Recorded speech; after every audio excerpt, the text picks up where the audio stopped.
What were they like at the press conference this morning? I think Rory Best was sort of making the point that they would have expected to have been in a better place after 3 games, which is maybe the most negative thing you're going to get out of them at this stage.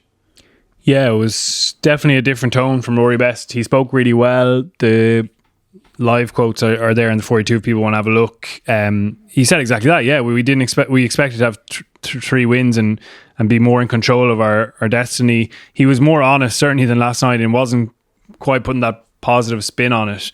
And there's more of that stuff. There's a kind of embargoed stuff to come tomorrow where he kind of expands on it a little bit more even. And I thought he spoke really well and was just a little bit more honest in saying, listen, we're not there. He wasn't certainly panicking. He kind of pointed out to little bits they can improve on, how they need to nail the basics, because those basic things that made them so good are what they're getting just slightly off at the moment. And it's all kind of compounding on top of each other. He spoke about how one error is kind of turning into another and another. They're not responding well to little mini setbacks. They've always prided themselves on living moment to moment in games and winning each of those moments as they go and winning kind of 81 minute sections of a game and turning that into success. They're not doing that at the moment. They're kind of compounding things on top of themselves. And while they may not seem like massive moments at the time, when you add them all up, it turns into what has been two poor performances and a couple other poor performances this year.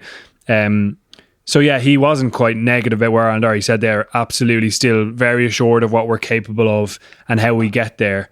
And he pointed out again that, as Sean said, they're on course for a quarter final. So it's certainly not all doom and gloom.